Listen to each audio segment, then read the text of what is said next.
Imagine this. You wake up one morning and everything feels eerily familiar, but not in the comforting way of old routines. It's a suffocating familiarity, like a déjà vu that won't fade.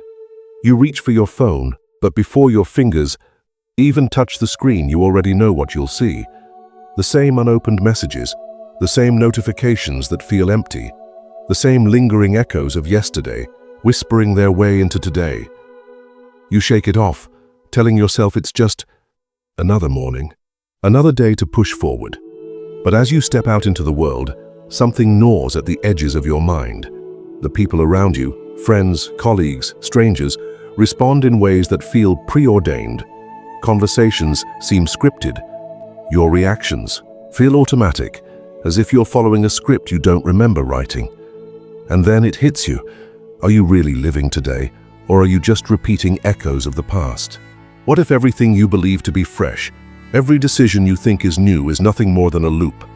A predictable cycle shaped not by the present, but by the ghosts of everything you've ever been. Consider this. Every thought you have, every fear that grips you, every hope that flickers in the dark, it all has roots buried deep in experiences long past. That embarrassing failure years ago that still makes you hesitate before taking a risk. That childhood wound that turns affection into suspicion. The first rejection, the first betrayal, the first dream you abandoned. Do you really think you walked away from them? Or are they still walking beside you, whispering in your ear, shaping your every move? Carl Jung once said, "Until you make the unconscious conscious, it will direct your life, and you will call it fate." But what if you never realize it? What if the past isn't just influencing your future? It is your future, repeating itself in different disguises. Think about the relationships you've built, the career you've chosen, the way you react to stress, to love, to conflict. How much of it was truly chosen by the person you are now, and how much was decided by the wounds, lessons, and fears of the person you were? There is a terrifying possibility that your past isn't just a memory, it's a script. And unless you recognize it, you are merely an actor in a play you didn't consciously write. But here's the paradox. How do you see something that hides in the very structure of your thoughts? How do you recognize the strings when you are the puppet? This is a great question. The question that determines whether you are the master of your life or merely a character playing out a role written long ago. The past is haunting you, not in the way of ghost stories or supernatural curses, but in the quiet, insidious way of patterns, cycles, conditioned reflexes.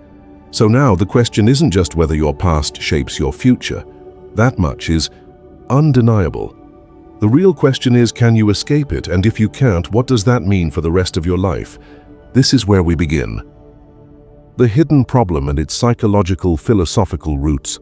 If your past is shaping your future, the real terror lies in how invisible that process is. The chains don't rattle. The ghosts don't whisper in the dark. No, they exist in the silent logic of your choices, in the emotional reflexes you never question. You might think you are free, choosing your relationships, your beliefs, your ambitions, but have you ever wondered why you are drawn to certain people, certain ideologies, certain patterns of thought? Why do you chase validation in ways that feel strangely specific to your wounds? Why does rejection sting in a way that seems disproportionate to the moment? Why do certain fears grip you tighter than others? The answer lies beneath consciousness. Sigmund Freud called it the repetition compulsion, the uncanny tendency for people to unconsciously recreate painful past experiences in their present lives. A child abandoned emotionally by a parent may grow into an adult who unconsciously seeks emotionally unavailable partners. A person bullied in school might find themselves trapped in workplaces where they are undervalued. The past echoes, not because we wish to suffer, but because the mind seeks familiarity even in pain. Jung took this further with his concept of the shadow self, the parts of ourselves we bury, repress, or deny. These are the wounds we refuse to acknowledge, the fears we pretend don't exist. But repression does not equal eradication. What is buried returns, manifesting in projections, biases, and unconscious behaviors. The more we reject the parts of ourselves shaped by pain, the more power they have over us.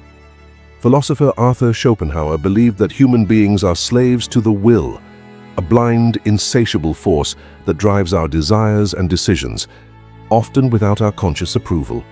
Free will, in his view, was largely an illusion. We believe we are acting rationally, but our choices are often dictated by unseen psychological and biological forces. Nietzsche, ever the iconoclast, saw the danger in this. He warned of the eternal recurrence, the possibility that we are doomed to repeat our lives endlessly unless we wake up.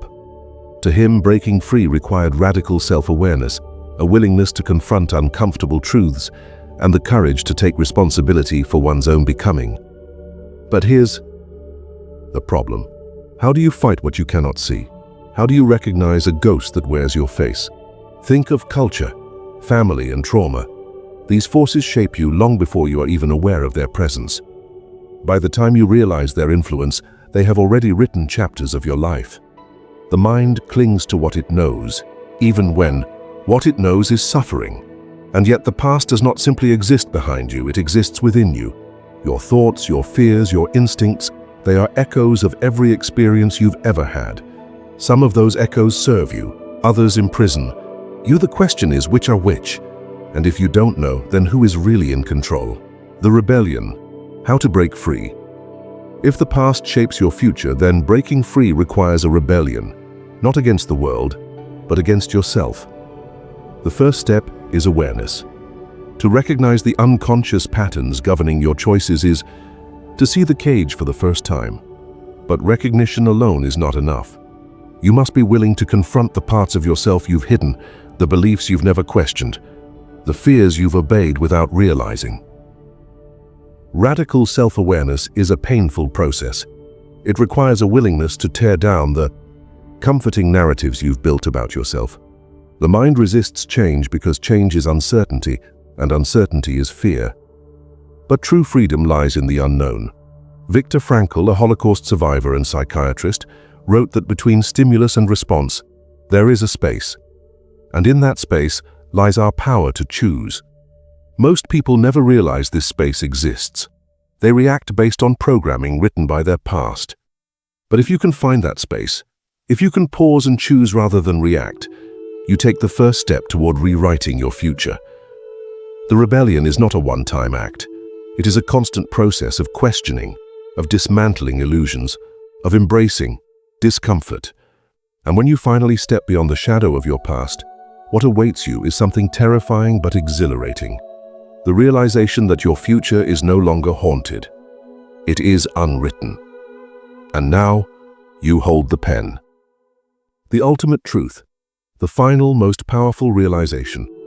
There comes a moment when you realize the ghosts of your past are not separate from you. They are you. The wounds, the fears, the patterns. They are not external forces caging you.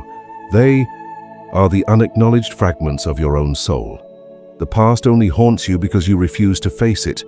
But the moment you turn around, the shadows dissolve.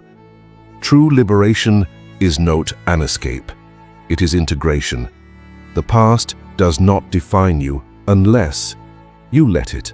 And now, for the first time, you see clearly. The future is yours to create.